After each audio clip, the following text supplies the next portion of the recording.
Dito lang ba banda nabasa to? Sa taas lang? Okay. Oh. iPhone X, restarting problem.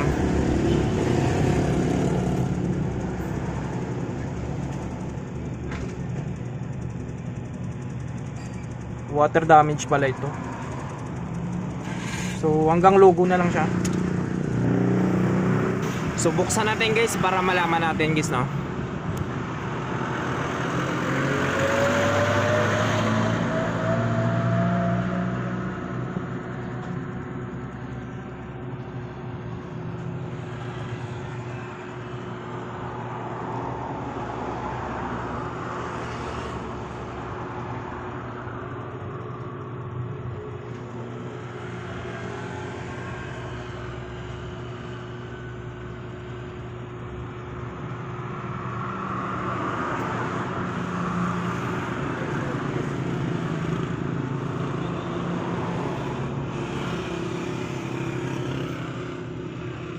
So water damage pala ito guys.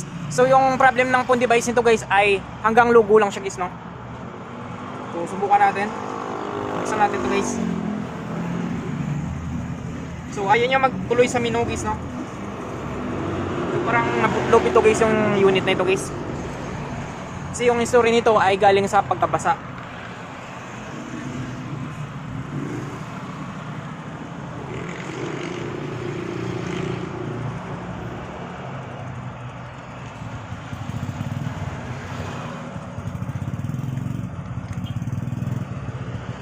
So wala talaga siya guys, no?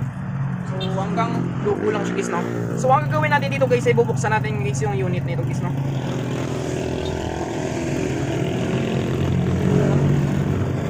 So makapal guys ang glow nito guys.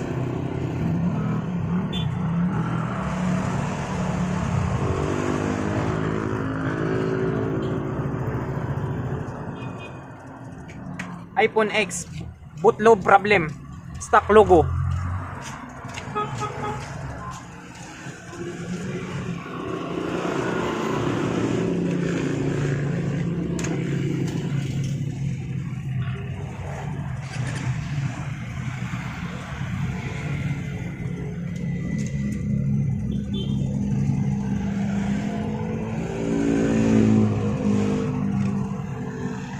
So kumpleto pang guys yung mga bolts ito guys, no?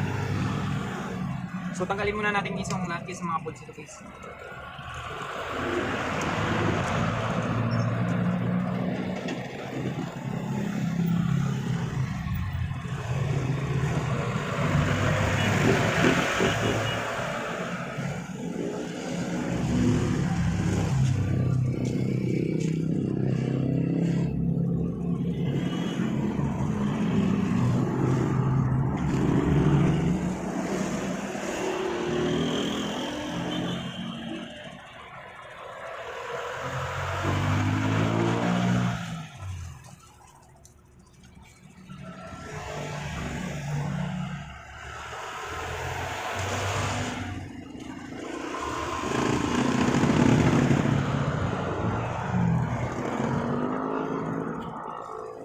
So ayan siya guys, no? So dito guys, subukan natin guys kung meron siyang shorted guys, no? Bakit bootload siya guys. So hindi siya nagtutuloy sa minong guys, no? So dito guys, gagamit tayo ng analog tester natin. So sisit tayo dito guys ng times 1, 150 mA with continuity. So check natin guys yung continuity nito guys.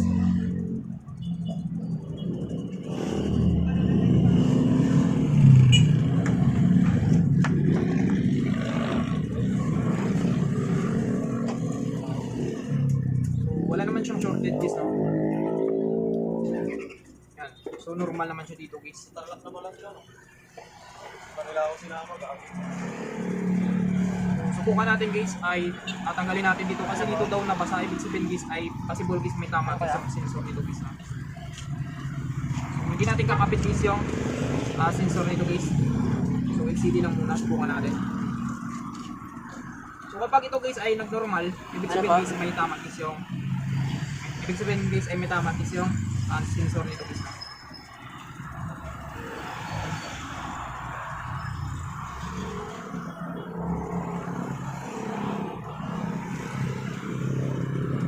So ayan siya guys, balik natin. So dito guys sa motherboard niya kasi guys ay normal naman guys yung ano nito dito guys no. Normal naman guys yung rating niya guys. So yan din natin pinalik. So subukan natin.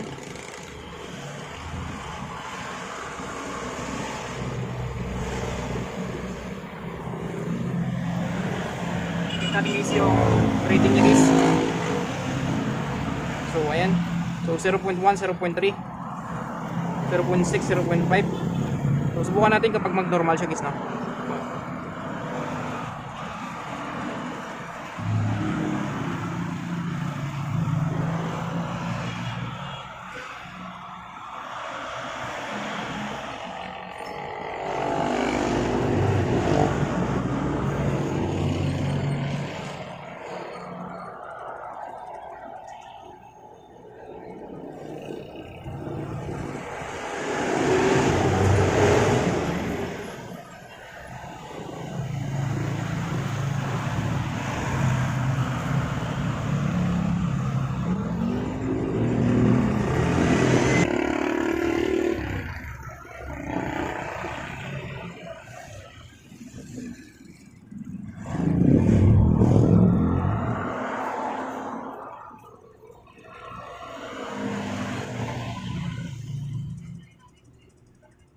So ayan sige, subukan natin ulit.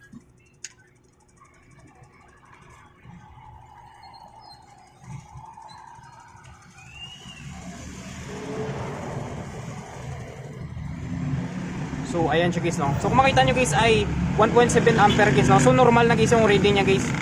Yan. So kung makita nyo guys ay nagtuloy na siya guys. Subukan natin kapag magtuloy siya.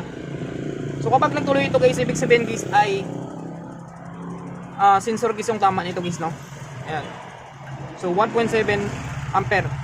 So kanina kasi guys ay 0.5, 0.4, 0.2. So ngayon guys ay nagnormal na guys yung rating niya guys no. Ayan. So makita nyo guys, so normal na yan siya guys no. So makita nyo guys ay nagtuloy siya guys sa menu niya guys no. So normal na siya guys no. So yung ginawa lang natin guys ay dinisable natin guys yung sensor nito guys. Kasi nga sabi daw dito ay na dito guys nabasa sa taas guys no. So ibig sabihin guys ay natamaan guys yung sensor niya dito banda guys. So possible guys na napasukan na guys ng tubig dito kaya nagkaroon siya guys ng issue guys no sa full device guys. Yan. So ngayon guys ay na-fix natin guys yung issue guys ng full device nito guys no. So water damage. So na-damage dito ay yung sensor nito guys no. So kailangan natin i-disable ito guys or kailangan natin palitan guys no. Kasi nga kapag ibalik natin so nagkakaroon siya guys ng issue guys. Yan. So I hope guys na makatulong sa inyo itong video tutorial natin. Sa mga bago pa lang sa ating channel guys no, huwag natin kalimutan guys i-click guys ang subscribe at yung notification bell button para ma-update ko kayo guys sa susunod natin guys na video tutorial. Thank you guys and God bless sa lahat.